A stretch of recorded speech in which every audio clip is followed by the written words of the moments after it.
All right, I want to talk about this though. I just saw this as like a TikTok clip before. Thank God there's a motorcycle guy outside my house if you could hear it. Anyway, I'm really interested in checking out this video. It's really sad. That's why I want to take a look at it. So, Alabama mayor dies. You know, he took his own life after alleged photos of him in women's clothing. So apparently, this person might have been transgender, and they were a pastor, and so they took their life, which is really sad. Let's watch this.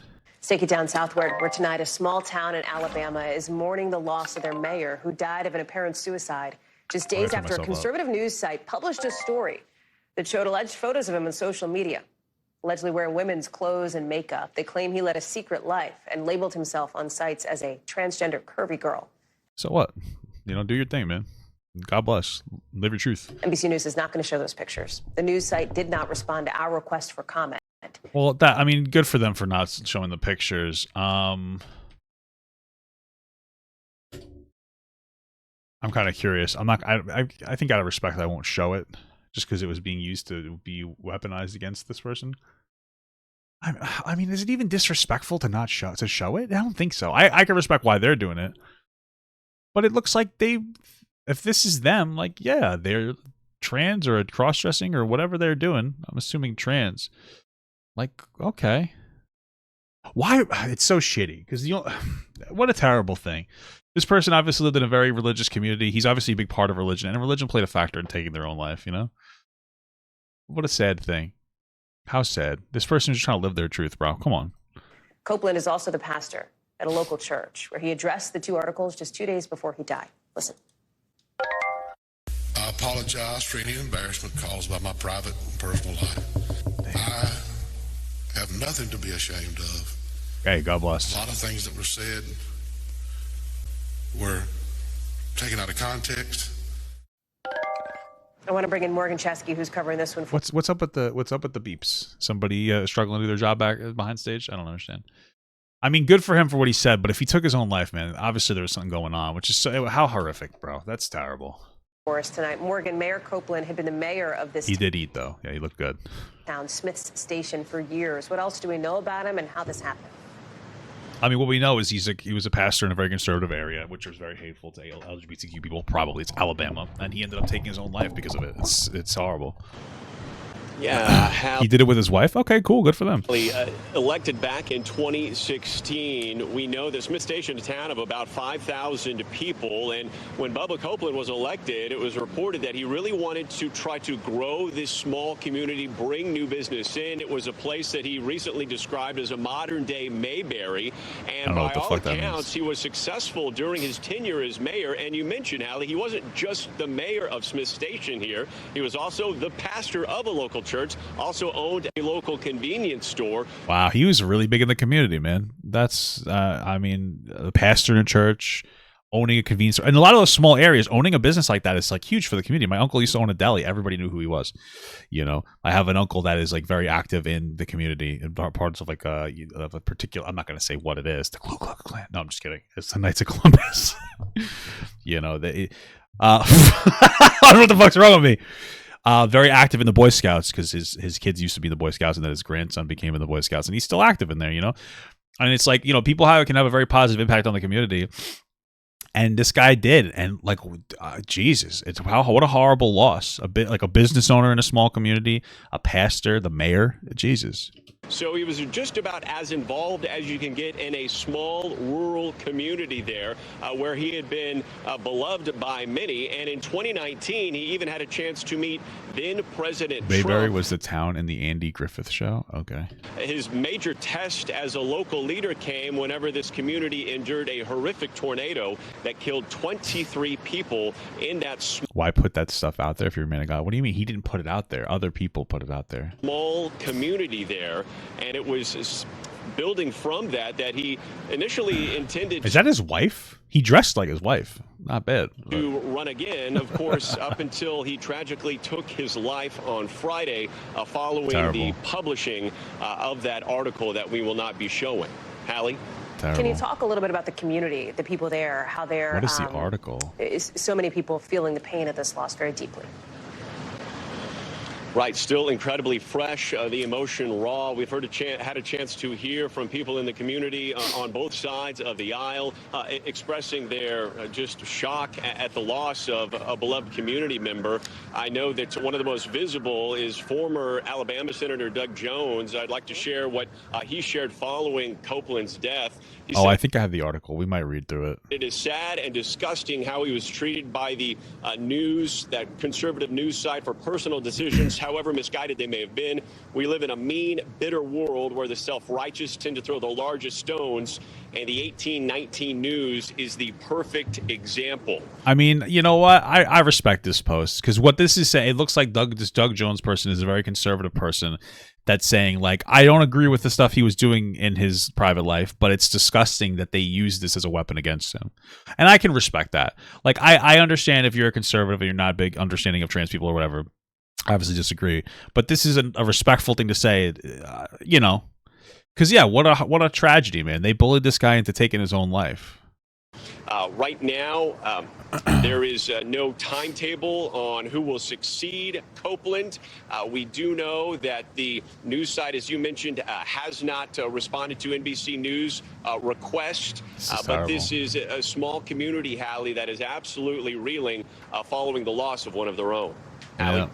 Morgan Chesky live for us with that story. Thank you, Morgan. Appreciate it. Let's get you over to the 5. By the way, if you or anybody you know needs help, you can call or text the Suicide and Crisis Lifeline at 988. That number is so important, a resource for so many here. Again, you can also text HOME to the crisis text line 741-741. Thanks. Damn. All right, this is the article. I think I might take a look. The Secret Life of Smith Station Mayor and Baptist Pastor F.L. Bubba Copeland as a transgender curvy girl. It's a hobby I do to relieve stress. Is this the original article? Or is this like a follow-up article? Let's see.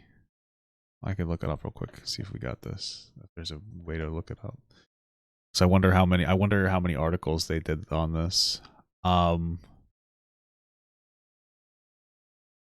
they have like a ton of stuff. Alleged victims speak out? What? God. There's like a whole they just jumped on this. This is like ridiculous. They got even Matt Walsh. Depraved and so predictable. Jesus, what is wrong with these people? The media is trying to take a martyr out of a cross-dressing fetishist who posted violent sexual fantasies about murdering his female constituents. What? There's no way. I will look into this. That's fucking unhinged. We're just talking about like a community leader who was like a fucking pastor in a church. In 2016, when F.L. Bubba Copeland challenged incumbent Smith's, LaFay designer, he ran with the vision of growing the Lee County hamlet between Opeka, and Phoenix City. I want to work with the business. We have a city that will help grow and understand their needs. He told the Columbus Ledger Inquirer, but I want to create a chamber of commerce and go outside the city and recruit new business. This place could blow up if we had somebody with vision. 7 years later, Copeland's vision was coming to fruition as he was grappling with the growth, but trying to maintain Smith Station loyalty to his small town roots.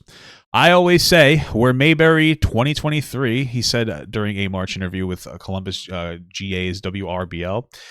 It really is like everybody knows your name. Everybody dies famous in a small town. That's what it is. It's a Friday Night Lights. It's Mama's Apple Pie. Our community is very, very low crime and low drug abuse. Our number one problem is suicide. It's sad. I think a lot of it has to do with the military. I think some of it has to do with social media and the reality of that.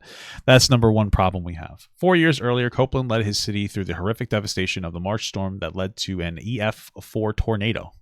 With winds of up to 170 miles an hour, with that hit nearby Bjorgard and killed 23 people. That's sad. This earned Copeland's FaceTime with the then President Donald Trump, who was touring the storm devastation. Smith Station had experienced ups and downs through Copeland's tenure. Copeland earned the respect of local elected officials. He is the lead pastor at the First Baptist Church in nearby Phoenix City and owns a convenience store near Lake Harding in Salem. By all accounts, Copeland had a busy and meaningful life. However, during this time, he also had a secret life playing out online on social media and Reddit. Smith Station mayor operated social media accounts as a transgender woman under the pseudonym Brittany Blair Summerlin. It says that these are explicit photos. I don't know if they are. I'm just going to look at them myself. Okay, there's nothing is explicit. What?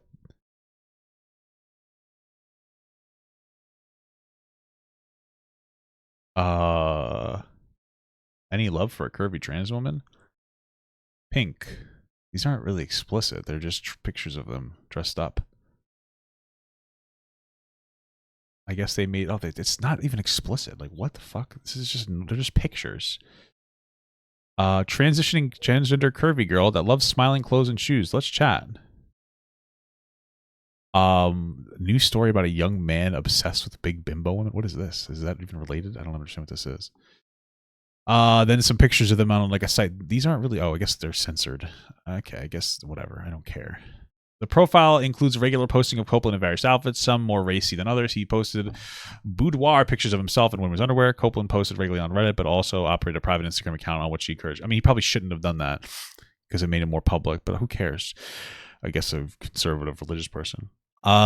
Despite maintaining what appears to be an active online alter ego, that's a mouthful, Copeland continues to perform his pastoral duties at the First Baptist Church of Phoenix. Isn't the First Baptist Church like super... What am I thinking of? First... What is the church that like protested like military people taking their own lives? You know what I'm talking about? Maybe I'm thinking of something different. Westboro Baptist? I think that's what I'm thinking of. Is that what I'm thinking of? In the social media post, Copeland can be seen wearing several articles of his wife's clothing as shown by their social media. Okay, whatever. Cool. Who cares? Additionally, Copeland regularly commented on other photos, referring to himself as a thick transgender woman and encouraging other transgender individuals to go on HRT. Okay, good for them. Westboro. Yeah, I was thinking of that. Okay. Copeland also posted transgender pornography, often giving vivid captions describing being a whore and getting fucked. Hey, God bless. You know, thank you. It makes me attractive to you. I assume you like curvy women. Okay, whatever. Try to be as happy as possible. All your kind. Thank you. Thank you. Thank you. Thank you. Thank you. Who cares? Also shared self-authored transgender fiction and erotica on other pages.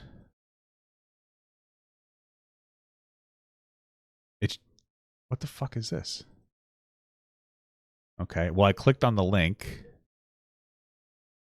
and it just brings you to a Black Friday sale for fake tits. Breast forms, bodysuit. Okay. Cool. Great. I don't care. What is this? Is this a message board? This is like a whole... there's no way I'm going to read this thing. I have no idea what this says. Okay, it's just porn. I don't care. During the interview with an 1819 News, Copeland confirmed that he operated the account and was featured in the pictures. He claimed it was only a means of getting rid of his stress and called posting a hobby and a fantasy. He also said his erotica was purely fiction. Okay, so whatever, that's fine. After the interview, Copeland promptly deleted the accounts and asked them not to be made public due to his family and position as a pastor. Copeland initially denied having any knowledge of the accounts, but when he was made aware of social media evidence, he quickly admitted to running the page. He also said that his wife was aware of the activity, but no one else in the community. Copeland told the 1819 News dressing up as a woman was a hobby since youth from his release from anxiety. He probably was like either gay or trans and never could live that truth because he lived in a highly religious town. And like he seems happily married. His wife seems to be part of it. And like, who cares? Like, why make this public? Like, it's so shitty. Despite his claims of this online lifestyle being a little more than a casual pastime, Copeland did offer advice to others on chemically transitioning. Okay, as long as they're adults, who cares? He emphatically stated that he does not feel like a woman and has not undertaken a medical transition. However, he has offered his Instagram handle as a method for people to reach out to him, which he claimed was a means to make friends. Probably. Maybe he sexted them. Who gives a shit? Just my wife knows about it, Copeland said. It's a hobby and I do it to relieve stress. I have a lot of stress and I'm not medically transitioning. It's just a bit of a character I'm playing. I don't go out and seek solicitation or anything like that. If he did, I wouldn't care. He continued, something that I don't intermingle with others. It's private. I don't do it in the public or anything like that. Well, you kind of do on the internet, but it's fine. It's just a fictional character I made up to relieve stress. Copeland also declined to offer any explanation to the citizens of Smith Station or his church parishioners about his so-called hobby. He said he believed the activity was not relevant and only relegated, to the privacy of his own home. He repeatedly referred to his activity as akin to dress up and cosplay. Sure, whatever. It's just a hobby, and I have my own inside my own home that has not traveled outside of my home, Copeland said. I have not done anything outside of my own home besides post or publish anything on the internet, and that does not affect anything with my inside of my jurisdiction. He continued, what I do in my private life has nothing to do with what I do in my holy life, Copeland continued. Does this have any effect on me being mayor, that I sometimes put on dress on or maybe some makeup? Does it really have anything to do with whatsoever with me being mayor or the pastor? Probably not. Maybe some religious people would get upset. Yeah, that's so terrible. And then he took his own life. I guess I'm curious about Matt Walsh's probably dog shit opinion on this. Because this is terrible. All right, so are we gonna be able to find this thing? I mean, this is where is it? Maybe he didn't actually. Maybe he just made a post about it. I mean, how is he affected? I don't understand the whole.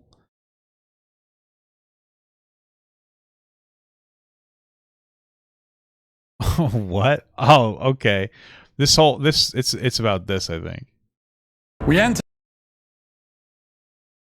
today, sadly, with something dark and disturbing, and I don't say that in an ironic way, as I so often Was it a black guy? You seem like you'd be afraid of black people. do during this portion of the show. It is actually dark and Be clear, I'm not calling black people dark and disturbing. He would, because he's racist. disturbing enough that we aren't really going to be doing a daily cancellation today. This story doesn't exactly lend itself to that, but it is still worth talking about.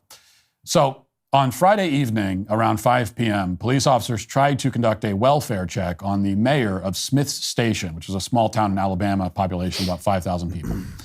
The mayor, whose name was Fred Bubba Copeland, was driving in his car at the time, and at some point he noticed that officers were tailing him. After a brief, slow-speed pursuit, Bubba Copeland exited his car, pulled out a handgun, and shot himself in front of the pursuing officers. Okay. And the married father of That's terrible. 3 died at the scene.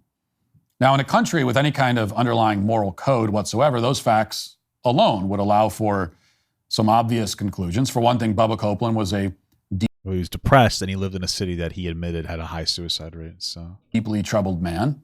Also, Copeland's you can already predict what he's going to say. Unnecessary, unsubbed. Why? I'm so confused, but okay. last act was a choice that he made, a wrong choice, but a choice all the same. Okay. Now, that may seem too obvious to even say, but we tend to speak in euphemisms about these kinds of situations, and all of the euphemisms are carefully crafted to minimize or erase any degree of personal responsibility whatsoever. That's why the response to Copeland's death from pretty much everyone on the left who has commented It's not even people on the left, man. Conservatives seem to also be like upset about this too. on it, from activists on social media to elected officials to corporate media outlets. Like we literally read a tweet from like another conservative assuming politician that was like, I basically said I don't really agree with what he did, but it's terrible that they used this to like take him down based on his private life. It's terrible. Has been so depraved, but also so predictable. In our culture, which has long jettisoned any sense of objective truth or morality, Copeland is not seen Well, there is no such thing as objective truth. What are you talking about? to corporate media outlets, has been so depraved, but also so predictable. In our culture, which has long jettisoned any sense of objective truth or morality. Listen, we don't have objective truth or morality. If we use the Bible as objective truth or morality, then we would be going around right now marrying 13-year-olds to 30-year-old men, because the Bible says it's okay for girls who go their period to get married. There's plenty of aspects of the Bible that we don't like engage with nowadays. People wear silk or whatever other bullshit that the Bible says you're not supposed to wear. There is no objective morality. Conservatives don't believe that. They pick and choose what to believe and what not to believe. Okay, let's not pretend that there's no such thing as objective morality. So just stop. It's all subjective. There are good and bad things. That's why there are countries that are like beheading gay people. They think that they're moral. They're not, right? Based on my subjective version of morality, which is absolutely better because gay people don't get beheaded. So Copeland is not seen as accountable for any of this. Instead, pretty much without exception, the left is blaming because he dressed up like a girl and fucking fucked his wife. Who cares? Conservatives for this man's death. 1,000%. Listen, not for nothing. First of all, it was a conservative article that came out. Second of all, like the reason that he has all this mental stress is probably because he lived in a conservative town that was very religious. And unfortunately, when it comes to like religion, it can be a very positive, beautiful thing, but it could also be a very horrific, negative thing. There's no hate like Christian love. And so this guy took his own, like there's no other reason for him to do that unless he felt his life was over because of how conservative his town was. We're talking about the guy who's a pastor, a business owner, the mayor who had a positive impact on the town. What are you talking about? In particular, a small conservative news outlet in Alabama called 1819 News. 5 days ago, 1819 News published a story reporting factually accurate information about Copeland, specifically that he, Copeland, had publicly posted pictures of himself wearing women's clothing under a pseudonym on various online fetish websites for people identifying as trans. So let's just be clear. There weren't fetish websites.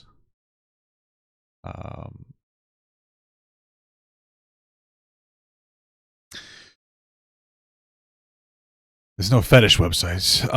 It was like fucking. Some of them might have been like sexual, but it was like Reddit, dude. It was like a fucking Reddit threads. You know, when we say fetish websites, he's trying to make it seem like it's like the deep, dark fucking aspects of the universe. It's not a fetish website. It's a fucking Reddit. And like, yeah, some of it was sexual, some of it wasn't. Who cares? These were, but it's just another attempt to associate trans people with being a fetish. This is Matt Walsh's thing that he does all the time. Not photos from decades ago. They were live on the internet at the time that 1819 News began investigating them. Copeland also posted a lot of sexual content and encouraged others to take cross-sex hormones, even though by his own admission, he apparently wasn't taking them himself. Okay, who cares? As long as they're adults. Additional reporting from Redux revealed that Copeland had also allegedly posted several disturbing short stories and erotica online, including one piece in which he fantasized about killing a local constituent who runs a small business and assuming her identity as a woman. Wow. I wonder if is there a specific woman? I mean, do I have to read this entire thing to figure out the context of this? Because I know that Matt Walsh isn't going to give us the actual proper context. Maybe we'll read the 1819 article about it. Recently uncovered information shows Smith Station Mayor F.L. Bubba Copeland wrote erotic fiction about murdering a real-life local business owner to steal her life, as well as posting pictures of other locals with an explicit commentary about without their consent. All right, I mean, that's not good, specifically if he was making about without their consent. Copeland posted at least 4 pieces of fiction on a website over time. After 1819 News spoke with Copeland, the profile responsible for publishing the stories was deleted. Oh, okay. However, former posts can still be viewed using online software. In one short story, Copeland, who owns a local grocery store, wrote about watching women in the store's security camera and saving the videos for the private collection. I mean, if this is true, this is fucking weird. In another long-form fictional story posted under Copeland's pseudonym, Brittany Blair, the narrator becomes obsessed with a real-life local business owner who he ultimately murders to assume her identity for the sake of the woman's privacy. 1819 News has provided a copy of the fictional story with the names and other identifying information redacted. I wanted her life starting at her on the local. Well, you kind of redacted a little too much. It might be difficult to parse through this. I mean, I'm not going to read this whole thing. Must be her now. I realize that no one's life is perfect. However, from all the internet posts, she's something married, and due to blank, she looked up top. What the fuck? Make up the world. You can't really read this. Okay. I mean, it is certainly inappropriate to be referencing real life people and apparently posting their pictures on there. Absolutely. What? Wait, so she was impersonating her. That's what I'm getting. Well, blank, it seems we have a conundrum. There can't be 2 of you walking around. So with that said, I know you won't be okay with me having your life. So it seems one of us has to go. What do you mean, with fear in her eyes or something? Best impersonation of her. I said, there can only be one whatever. At the moment, I quickly grabbed her by the arm, guiding her to the rail. The loss of height and weight made me quickly realize that this was not going to be easy. Grabbing her by her left hand, I had to get one last piece of her to complete my plan. Doing her best to fight me, I had to get her wedding set. Those 2 rings had become the object of my desire. Jesus Christ. I kind of understand why he took his life now. This guy's a little bit, listen, here's the thing. They've got 2 aspects that I'm going to engage with here. One aspect is looking at this just from a purely from a level of being a human. This is fucking weird and kind of disgusting to fantasize about somebody that's real in your real world about killing them in some capacity. Now, that doesn't mean that he was going to do it, but I understand like the immediate like, oh, this is fucked up. At the same time, what I would say from a more, I guess you'd say more like educational or mental health aspect was the reason that he had these feelings was because this person was clearly trans and had so much of significant distress associated with that they fantasized about being a specific woman in their life. You know what I mean? And so those are the two that you're going to have to contend with. I personally still feel bad for him. I doubt he was ever going to pull the trigger, but it's super inappropriate that he would even go this far as to make this stuff. But like this is vivid. I mean, this is something that he thinks about. And again, I'm sure it has less to do with the girl specifically and more to do with the fact that this person was trans. And they probably have a significant distress. I mean, I couldn't imagine waking up every day and just not being comfortable with the person that I am. You know what I mean? Like that would really fuck me up, you know? And that's what probably leads to this like significant amount of distress. But I mean, this was a lot, you know? And it's even worse that it's a specific person in his hometown. So, you know, that this is not good. I could see why he felt like he had no other option. I'm not supporting that behavior.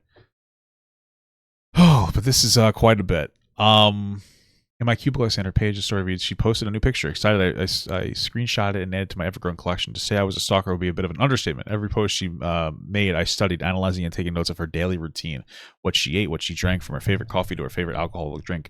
Yeah, this is a lot, man. This is a lot. This is pretty fucked up. Okay. I'm not going to read the rest of this. I think we kind of know that this is specifically like that part is too much. You know, it would have been a little bit better if it wasn't a specific person, but I mean, it does make it I mean, yeah, you know, I still feel bad for this person. I doubt that they were violent or bad at all. And I think that this is the environmental factor of being in a very conservative area that wasn't accepting of trans people was a huge part of it. But then also the fact that like he's also rather old. So even if they're, you know, even in the towns where it's acceptable now to be trans, it wouldn't be back then. But I mean, Jesus, you know. To be clear, Copeland used the identity of an actual constituent in this story. It was not a fictional person. He was openly fantasizing about killing a female constituent and taking her identity. Right. This is the mayor of the town, just to emphasize. Now, I'll talk more about exactly what Copeland was posting in a minute, but for now, it's important to underscore that he uploaded all this material voluntarily to the internet while he was serving as mayor, and since everything that a public official uploads to the internet is newsworthy, especially when it's perverted and depraved, that's an important fact to highlight. I guess that's true, yeah. With that in mind, let's go through some of the coverage of this episode. Here, we'll start with this. This is a video from the New York Post, for example. This is it contains a lot of text, so if you're listening to the audio-only podcast, I'll repeat the important part in a moment. The footage begins with a clip of Copeland's address to First Baptist Church, where he was also the pastor. This footage is from... Yeah, apparently it was a real person. Shortly after the 1819 news story broke. Watch. I've been an object of an internet attack, an article that was written about my capacity as the mayor, capacity as a pastor. The article is not who or what I am.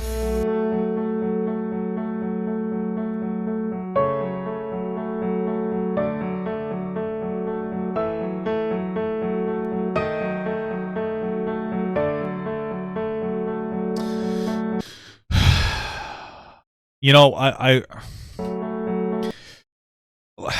this is, to me, the media representation around this situation is probably the most telling thing about the way that that media is like messed up, about the way that progressives are engaging with this topic of conversation. And I'm going to explain to you why. We have this individual who was a pastor, a mayor, and a local business owner in a small town. Very positive impact on the community, that it was found out that they dress up like a trans person. And of course, the progressive media will take that argument and be like, look, they dress up like a trans person. Like, look, then they tragically took their own life, and them saying like, look, it's because of conservative bullying this happened. And there's a level of truth to that. You know, he lived in a very conservative area, a very religious area, and that didn't allow him to be open and trans. That being said, the second part of it, where he would fantasize, he wrote actual, you know, fan fiction, we'll call it, about stalking and dressing up as a local woman in the community and then inevitably killing her in this fantasy writing. is something that's overlooked by the progressive media. And I don't think that it should be, because while it is incredibly disturbing, you can still talk about it from an educated perspective. And the reality is that most likely wouldn't have happened if they didn't have to be so suppressed for the 40 or 50 years of their entire life to the point where it drove them to be obsessive. It's wrong, but I feel like this is one of those moments where progressives should be talking about that negative, because we can have an educational conversation about the negatives of having so much distress causing you to do horrible things. Yeah. But at the end of the day, at least it wasn't My Little Pony fan fiction. Yeah, that's true. I just think it's something to be said. Engage with the hard arguments is the point that I'm making. You know, if you don't engage with the hard arguments as of anybody, then people aren't going to respect your opinion.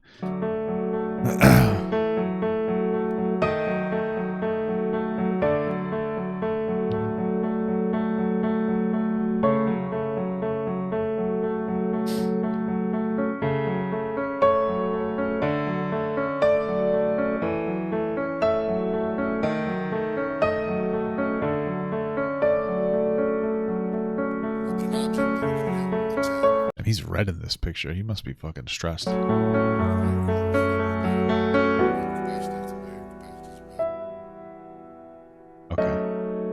Okay.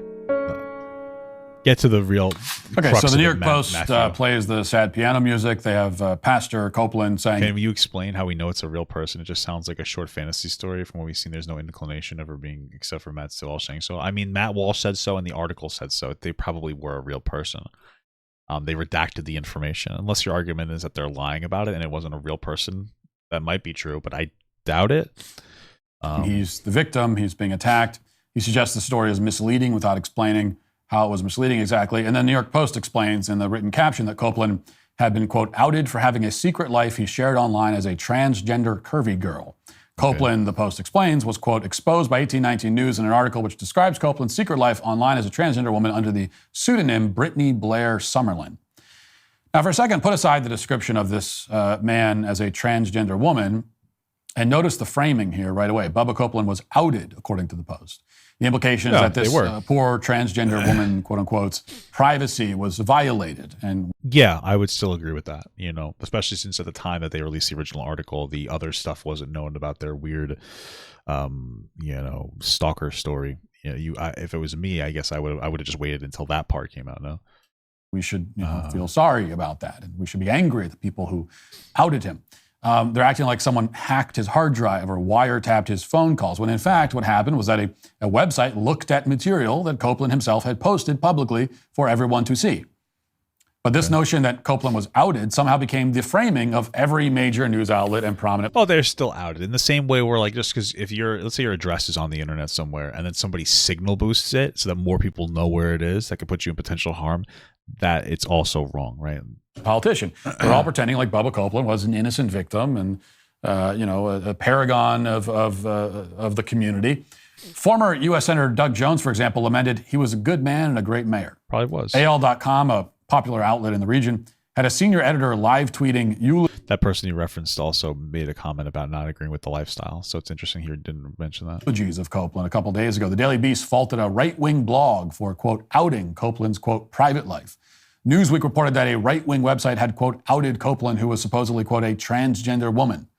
The gay news site The Advocate claimed in its headline that Copeland, quote, died by suicide after being involuntarily outed as a transgender woman. Involuntary is a strange way of describing a report detailing content voluntarily and publicly posted. Well, you know what they're saying. They're saying that they didn't want to be outed. But posted to the internet. Sure. And of course, trans activists have been hammering this theme as well. They're following corporate media's lead. Mark Pitkavage, a self-described senior research fellow at the ADL Center on Extremism, wrote, the mayor of an Alabama town and pastor of a local church killed himself after a right-wing news website called 1819 News, praised by Steve Bannon, cruelly doxed him as transgender.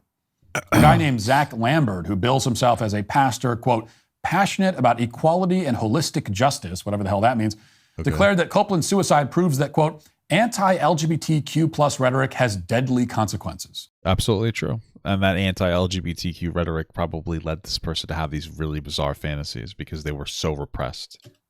That post has 36,000 likes, by the way. It's the narrative that the left is going with. The narrative is correct. They're just not explaining the rest of it because they're fucking pussies, but it can be explained. When a man posts about his weird fetishes online and other people notice and don't approve, the real lesson, they say, is about the dangers of anti-LGBTQ plus rhetoric. That is true. On a similar note, Alejandro Caraballo, who's a trans-identified male Harvard instructor, wrote, quote, 1890 News, a far-right dominionist outlet, outed an Alabama mayor and pastor as being trans. The mayor subsequently took their own life after being outed.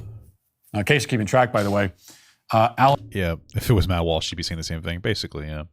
I feel like maybe one day we will see Matt Walsh come out as like trans or something, and they'll get the docs, and it'll be a very interesting time. Alejandro Caraballo, because he's gay or something, right? Like, you get that vibe. Who attacked, is the same person who attacked No man's beard should look that nice, you know?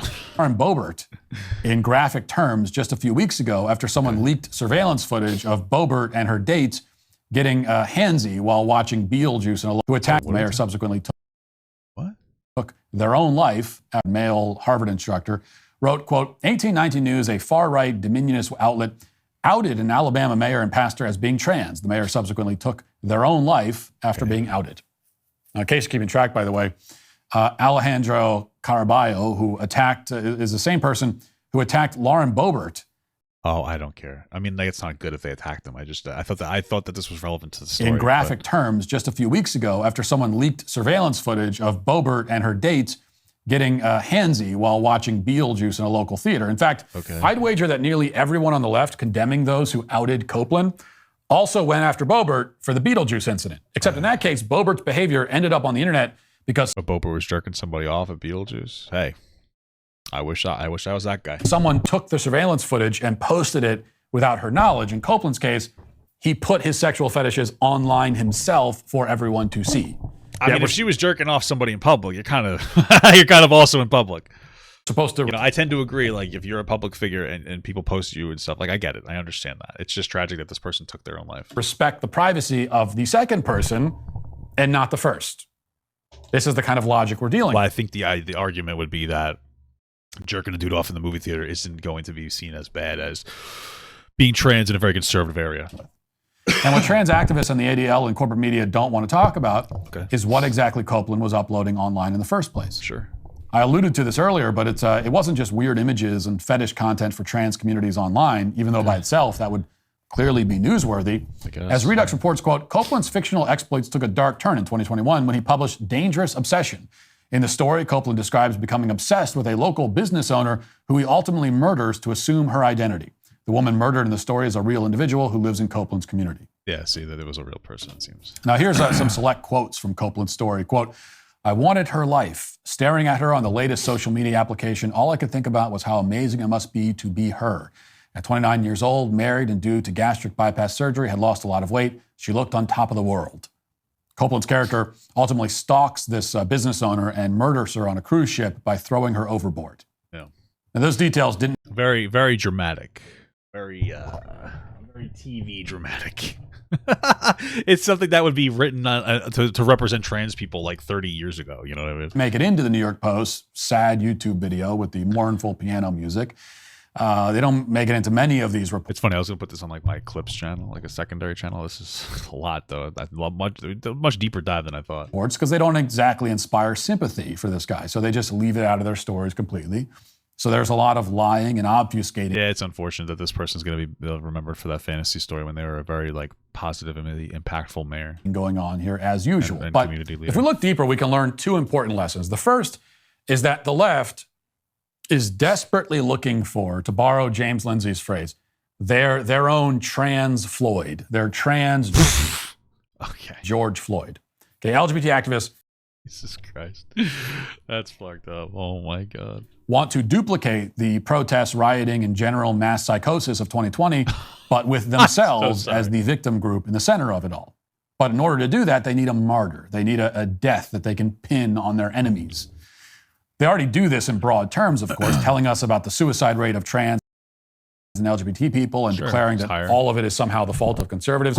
Not all of it. There's a lot more than just that. But conservatives tend to be not accepting of trans people. So, like, of course, it has a massive impact on it.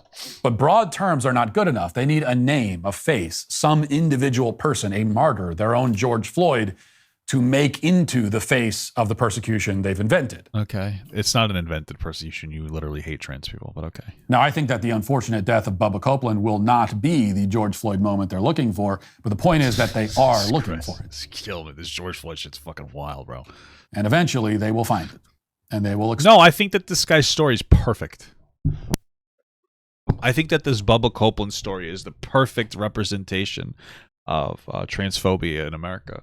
You know, you could say or no, but like, yeah, I mean, a prominent community leader, a pastor, a small business owner, mayor, and incredibly loved by his community, having a positive impact, growing the community in different ways, and very positive.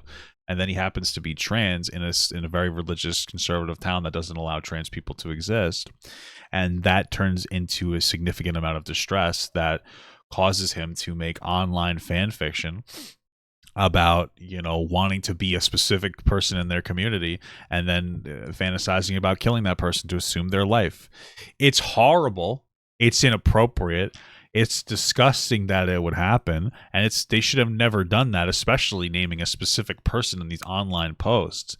But to say that it has nothing to do with not being able to be themselves is insane. If this town was accepting of trans people and allowed this person to come out as trans, they wouldn't be having these obsessions about other people because they would be able to live their authentic self. And while we need to condemn the behavior, because as a community leader, they should not have been naming specific people, regardless of whether it was a fantasy or not, we also need to study and understand the behavior behind it, because that's incredibly important. And the behavior is that if you want this to not happen, then you need to be accepting of trans people. Because this is the consequence of transphobia, is just internalizing and obsessing. So exploit it to the fullest extent possible. Mark my words about that. Second, it's important to note the total lack of internal logic on display here. Trans activists in the media are calling Bubba Copeland transgender, but this is a guy who admitted to cross-dressing for his own sexual pleasure. No, this is a person who labeled themselves as, first of all, it's not really illogical if you were just like read between the lines. You know. First of all, this person labeled themselves as transgender. Second of all, they lived basically in a community that wasn't accepting of trans people, so they had to suppress that so much that they couldn't live their authentic self. If this person was 20 years younger, they would be actively saying they're trans, which they were on the internet, by the way. That was the fantasy that they were having, but they would express that they were trans in a more robust capacity. It's really just a time and a place. I've spoken to older trans people that, you know, that you're just going to have a different interaction with your transness based on the availability of options.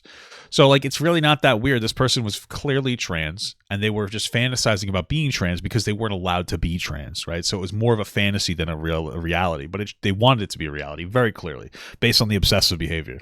Copeland didn't think he was a woman. He was aroused by pretending to be one. No, it's not true. This is what I'm talking about. This is Matt Walsh just pushing the idea that trans people will just do it for sexual pleasure. Absolutely not. The reality is that this person was trans, and they wanted to live their authentic self. They wanted people to see them as their authentic self, and they wanted probably people to be sexually attracted to them as their authentic self. That's not a very weird thing. Most people want somebody to think that they're hot, and their authentic self was a trans person, and they wanted people, whether it was men or women, to think that they were hot as a trans person. And so it's not, there isn't an inherent link of sex being linked to trans people. There is an inherent link of sex being linked to all people, and sex is probably the ultimate confidence booster. If somebody wants to have sex with you, generally speaking, that means that you are sexually attractive, and that's what people aspire to be on a very baser level. They want people to want to fuck them because that will validate you as a person. Like, oh, this person thinks I'm attractive, physically attractive. They want to have sex with me. That's so arousing. Of course it is. You're going to get turned on when people are turned on by you. It's a very normal thing. And so to try to make it seem like this is just some kind of trans fetish is just stupid, and it's unintelligent. And I know Matt Walsh isn't smart enough to know it because he doesn't understand mental health, but it really is dumb. It's dumb, it's lazy, it makes no fucking sense. He told 1819 News he was transgender, but only when he's wearing clothing and cosplaying as a woman. He told his church that he was joking around. Okay.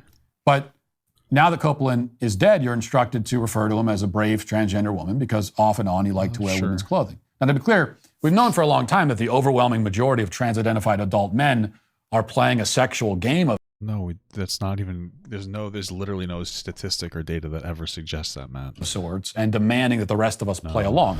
That's not a real thing. That doesn't exist. Called autogynephilia. No, that's a dated term that people made up back in the day when people were more surprised not being able to be represented as be trans, and then of course they would dress up and as like a crossdresser or trans. Like, this is the thing. Like I just said before, like when you're not allowed to be your authentic self, and if your authentic self is a trans person, when you dress up like a trans person, it's to feel good about yourself, to feel like sexy, to feel good about yourself, and that's why there would be association with sex. It's so basic. It's just such a basic thing. What is it? Okay. And even though the media never talks about it, it's a known condition in which men are aroused at the thought of themselves as female. Okay. For years, we've been told with a straight face to believe the lie that men with this very obvious fetish are in fact women simply by virtue of the fact that they have this fetish. They've repeated this lie. It's like a legitimate in the DSM-5, but okay. It's just a fetish, I guess. Over and over again with maximum sincerity. I mean, we are talking about the guy that said that 12-year-olds would act like 22-year-olds if they were conditioned the right way. So, I mean, I don't know if I have a particularly high expectation of this person. It's gospel. So. The lies that are this grandiose and this absurd inevitably break down. Yeah. They're not sustainable. Yeah. One way or another, at some point, liars like this must admit the truth, if only by accident. And with the suicide of Bubba Copeland, that's exactly what's happened. The trans movement stands for the idea that a woman is someone who wears his wife's clothes for fun and then uploads some photos on Reddit to arouse himself and, quote, blow off some steam. Incredible. As Copeland said. Right. That's the extent of the trans ideology's definition of womanhood. Okay, sure. If you are a woman. Okay, this is obviously not correct. And that's what they think of you. Okay, cool. You have a wife or a girlfriend or a sister. Yeah. That's what trans activists and the corporate media think of her. Oh, thank God I married a woman who's not obsessed with trans people to the point where she's like, oh my God, trans women existing makes me feel like less of a woman. Because if you feel that way, you're a loser. Sorry. If you feel that a trans person existing as a woman, trans woman, makes you feel like less of a woman or is an embarrassment to you as a woman, you're a loser. I'm sorry. You can be uncomfortable with things like locker rooms and sports, and I get that. But if you feel threatened as a woman because trans women exist, you're a loser. Like, get over yourself. You're boring. You have nothing going on in your life. The only thing that you identify as is being a woman, and there's nothing else about your life that matters. You need to get a hobby. You need to be a little bit more important because like you have nothing going on that makes you interesting as a person to the point where you're over-identifying with being a woman to like this degree where you're upset that trans women exist. It's like, okay.